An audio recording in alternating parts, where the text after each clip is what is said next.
Hello, you wonderful people, and welcome to another episode of Crime Centric. This being a show where we talk about crime dramas that I watch. For today's episode, I'm going to talk about episode 8 of Hit and Run. A lot of really interesting things went down in this episode, so let's break it down. So we do have Segev in lockup. Obviously, Newark is asking him a whole bunch of questions because obviously not everything fully sits with him because he's got everything pretty much dead to rights for Segev when it's like, yeah, you are wanted for these 3 murders, but like he feels like there's more to it. He wants to try and understand. It's like, right, I get it. You killed the 2 guys that killed your wife. So he's like, I'm trying to figure out, like, there's more to this. And Segev is like, there is. Like, that guy you couldn't identify, he's Mossad. So that's why, and it's like, yeah, like, the government is literally trying to kill me. And Newark, it's kind of hesitant to believe him. But also the thing is, like, Newark's never been a bad guy. It's like, nah, he's legitimately a detective just following the evidence that's been presented to him. But, and he's just, it's not like, oh, he's a terrible person, but like I said, it comes down to, like, Segev didn't really know who to trust, but it's like, right, I need you to, are you going to get me out of prison? He's like, no, you're dead to rights for the murders you committed, but the fact of the matter is, you want me to meet with Naomi? Okay, but you need to give me some, and, filled him in about the dude being Mossad, which he asked his boss later on, is like, right, you were with the Prose, you ever cross paths with the Mossad? It's like, well, this guy's asking me, like, possible that, like, Mossad's after him. The guy's like, but if Mossad was after him, he'd be dead, and it's like, but, Newark's like, I don't think it's that simple, and it's not. So he's still up in the air about whether he believes it or not until, like, he runs into Naomi in the courtroom. And so Naomi locks eyes with, like, Tamir because he's apparently here in the U.S., which is interesting. I guess he figured, like, he's like, first and foremost, the thing we appreciate more so than anything is silence. Like, the less talking you do, because he tried to be like, oh, we're from the Israeli consulate here in the U.S. And it's like, how'd you know I got arrested?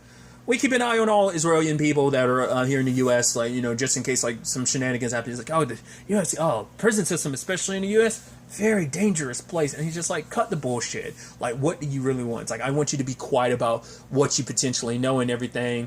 It's like, oh, and you never know, like, what you could get the people, your friends here in the U.S., you can get them mixed up. To be fair, he's only got 1 friend left in the U.S. His best friend's dead. The other one is helping him with all of this. So she's easily a target, so.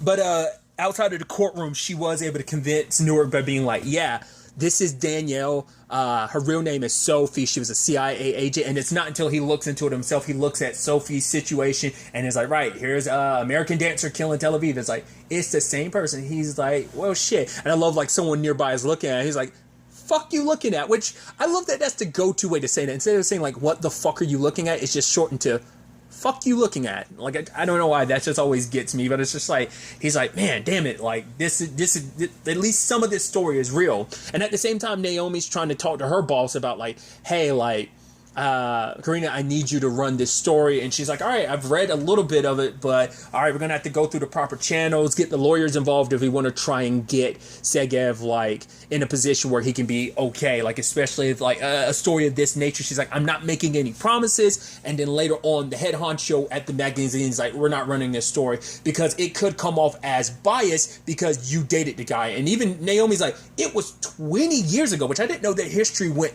that far back. I thought it was like a couple years. I didn't expect like 2 decades. But it's like, yeah, but he's like, that could, the what was it? The possibility of bias in itself is it just will be accepted as, oh, pure bias. So for him, it's like, until we kind of run the story, like, check everything, like, yeah, like, you guys can check everything, do whatever you want to, but at the end of the day, he's like, I'm open-minded to hear what other people have to say, but at the end of the day, it's my decision on what stories, like, I get to decide what actually gets published or what doesn't. But for Naomi, it's just like they're on a clock, and the fact of the matter is, it's like this type of story could put your magazine back on relevance. And he's like, who, first and foremost, who the hell are you to talk to me about how relevant this magazine is? It's like, he's just kind of like, a businessman, so he's being kind of a hard ass, but at the same time, it's like, is there pushback? Is there someone kind of greasing his palms to make this a possibility? I don't know. Or maybe he's just a dude that's like, no, I'm straight up just doing my job. Like, I can't let you publish something like this until I get to look over it. I know the works. He's like, oh, great going, ladies. And just even at the end, Naomi's like, that motherfucker, like, will this story die? And Karina's like, there's a possibility. Like, we could always get someone else's name written on a byline. She's like, no, the byline is going to be mine, which I'm like, it is a little selfish considering, because even she's like, what are you more concerned about? Your name being on the story or the story getting out in general? And it's like, she's like, I'm not going to share credit. Like, because like, I'm the one that did all the hard work. There's been sacrifices. Yeah, but it's like Danielle died. Segev is in a position where he might die.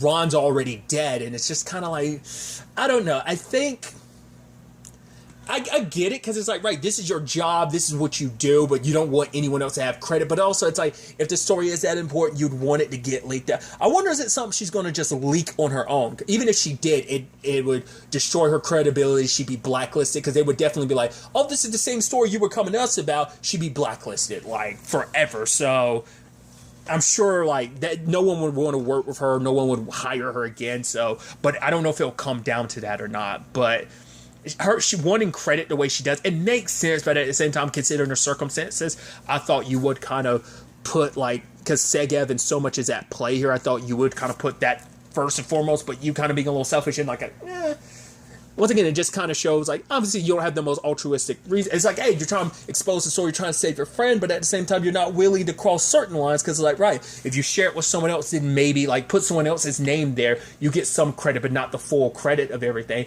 It can most likely, we can, like, find a wiggle room to get the story out there. I'm curious, like, whose name were they going to put theirs. I don't think it was going to be, like, Karina's or something. I mean, maybe that was the thought, but I don't know. It's just an interesting development on that front. So there's that. In Tel Aviv, you have Tali dealing with the whole Omer situation. And so at first I wasn't sure whether she was like she faking those pains or not, because she's like, and then he got close to her and then she massively pistol whipped him. And she was just fine. I was like, oh, were you faking that just to get him close? It's just kind of like, I even love the whole thing of him like trying to walk towards her, which was stupid of him, and she popped 2 bullets in the bed, and she's just kind of like, you know, being used and manipulated. It's like, you weren't even that good. You didn't even erase the damn messages off your phone. The fact is, I can tell that you were forwarding stuff from my phone to you to see, like, what I knew. So she goes to the one person she can in this under these circumstances, and that's Asif. It's like, right, he works for Mossad, so I need to find out what he knows. And Asif is like, I was an interrogation dude. He's like, I love the whole thing of like, I don't even miss it. There's not one day I don't miss it at all, but looking at you right now, I get that itch. I'm like, oh, I love that. That's such a, like, ooh, scary line or whatever. And immediately goes interrogation mode. Is like, you piece of shit. Like, the fact of the matter is, this is your girlfriend. You used her. She's pregnant. Like, you're using and manipulating her. He's like, all right, let's get to work. And so he got the bucket of water, had the towel. I'm like, oh, looks like it's going to be a, God, I always forget the name of it. That, it's basically where you simulate someone drowning. I forgot the actual word for it off the top of my head right now. It's waterboarding. That's it. Like, I figured that's what he was kind of doing. So, but he ended up not being able to get much because Omer's like on the lower end of the totem pole. He literally doesn't know much. This was his entrance exam. They were like, if you do this, we'll get you into a special ops unit. So he was trying to get this for like a reputation and just like getting himself a cushy and really good job higher up in the totem pole and stuff like that. So he is like a low grade person in this, so he doesn't know much. And obviously for Talia, it's like she doesn't know if Segev's okay, if he's even alive. But, you know, it's like, you know, Asif is like, the fact of the matter is, if this goes the way they want it to, both of us, you know, it's not even just an ending up in jail thing. Like, there's a good possibility, life in prison thing, but also a strong possibility, they're going to run our names through the mud. Like, so he's telling Tali to take her baby and run. It's like, the fact of the matter is, you know, Asif was like, if it was me, like, you know, I'm not going to tell you how to parent, but me, I would not let anyone else raise my child. I would basically go full force to raise my child with my own hands. So he's telling Tali to kind of leave, and she's just kind of like, what's she going to do next? Because, I mean, and she just kind of leaves on her own. I wonder what's the plan to take Ella with her, too. It's, you know, because I didn't talk about it last episode, but Segev did hit up his ex-wife to tell her to take Ella somewhere safe. So there's that. So we do see Tali leaving at the end. I was like, oh, please don't let anything happen there. But it's like, right, Asif is like trying to call his ex, and he just can't find the words to say. And we see he just like bullet in his head because he'd rather die, because like at the very least, if he's dead, then he won't be the fall guy in this, and like the shame and just like public, like, oh, they're gonna basically shit on him in the public eye and make him see, because he would have spent the rest of his life in prison. And it's just like, would it have actually even been prison? Would they have like sent someone there to kill him anyway? Questions like that. But it's just like his name would have been run through the mud. So I think just to spare his ex, and potentially, I think, because I think they do have children, like to spare his family, he'd rather kill himself. It is interesting because I was like, is he dead? I thought he was out in the woods to bury him. It's like, no, locked him in his trunk. So he's most likely going to die a very excruciating death, but I guess it's meant to be like, oh, this is your payback for like manipulating your ex, coming into her life, jeopardizing her life, and knowing she was pregnant, and you still did it, you piece of crap. So maybe that's what it's meant to be, like his karma in that case. Like, but he's out in the middle of the woods, like no one's going to find him anytime soon. And by the time they do, like Omer probably like will die of like dehydration or like starvation or something like that. Who knows? But I just thought that was interesting. He said, oh, you didn't even deal with him before you killed yourself. You just like, and it's kind of sad because it's not like Asif was like a bad guy. I mean, that's the thing of like, I mean, and I think that's the whole spy game in relativity. Like, who's the bad guy in these circumstances? He's just an operative who got played by another operative, and it's just kind of like, yeah, his life got blown up. Danielle blew up a lot of people's lives to a certain extent. A lot of people's lives got turned upside down because of her, so you kind of feel bad for him. We finally come full circle to that moment at the beginning. I didn't realize it because I guess I hadn't focused on it too much. The guy, like, because I was somewhat right, but really wrong. I'm not going to give myself too much credit, but I figured, like, if the people were there, like, hired to kill Segev, they wouldn't just have beaten the crap out of him. So I knew, like, something up. So I thought Segev set that up. Turns out it wasn't him. It was actually Wexler, Reese/Martin, who actually set it all in motion. But I didn't realize until the guy's beating him. I was like, oh, that's the crazy dude we've been seeing the entire episode. He's like, oh, yeah, peel it back. I need shoes. And it's like, that, because the real guys that were there to kill him, like, because one was a bigger dude that's been eyeing Segev since he was in a holding cell. So there's that. But it's like, yeah, Martin's the one that set that up. He's like, yeah, the only way we could talk. He's like, well, then talk, motherfucker, talk. And so finally explains, like, right, your wife, you might think she was a liar and a betrayer and everything, betraying everyone she knew in Israel. But the fact is, at the end of the day, she was a hero, kind of explaining that it has something to do with Asif's boss, Aitan Sharon. And it's like, they've been trying to get close to him for a while. So, Danielle, Sophie, followed them to like the restaurant they were meeting and talking to, and so there was like no real an opportunity presented itself after her having to wait there for hours, kind of skulking out the situation. And when the guy left, she went to the trunk. We still don't know what she found, but whatever it is, it's what's in her notes that she ended up sending back. Guy found her. She tried to pretend like, oh, I dropped my keys, but then like her coat was caught in the trunk, and she had to kill the dude. And it's like, once again, like Reese had mentioned that earlier in the season about like how like ruthless she can be, and it was like that was the first instant. I guess the argument could be like the ruthlessness could be seen in just how callously and just so easily she manipulated the people around her. I guess that kind of shows that ruthlessness to a certain extent, but I think it's just, this is the moment we actually saw her like straight up kill someone. I don't know if that's the first time she did it. She had to a little calm and cool and collected under certain circumstances. Obviously, she called Reese up to let him know, like, yo, like, things are kind of going sideways. They kept it in code just in case anyone was listening, but she made sure to get rid of her clothes, like had them on top of like a plastic wrap. So she did like the professional thing in that regard. So it's not like she panicked. So I don't know if she killed anyone before then, or I mean, she had the gun, but so I assume she is well trained under these circumstances. But I think it's like, that doesn't seem like that's her first time, like, because she handled that a little too well for it to just be her first time. But who knows what we still don't know like her full history of like her association with the CIA, of like what she's done aside from all like the spy/intelligence gathering stuff. But now Martin is offering Segev like a way out of this. It's like, right, you can finish her work, because I mean, obviously, like, your government is literally trying to kill you, and it's like, well, I sent an agent there, but he wasn't meant to just kill you. He was meant to kind of look for something, but then like it ended in a tussle. So it's kind of he was probably going to beat you up, probably not kill you, but obviously you killed him.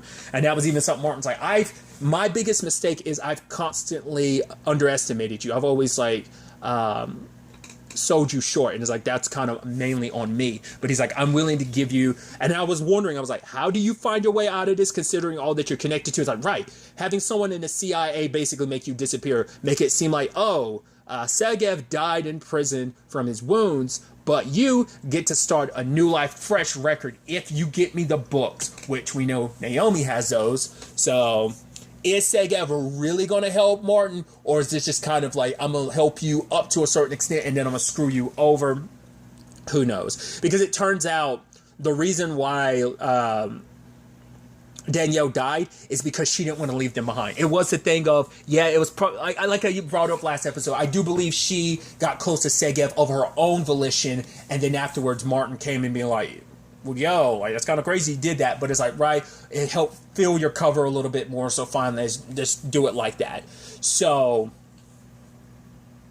I guess that's all. That's my thought, because you really haven't fully explained that. That one scene in the past of like Martin just like dropping by like that kind of implies that, but she does legitimately love this family, because it's like Martin was like, yeah, it's time for you to take care of yourself, but she was like, what about my family? He's like, nah, just got to take care of yourself.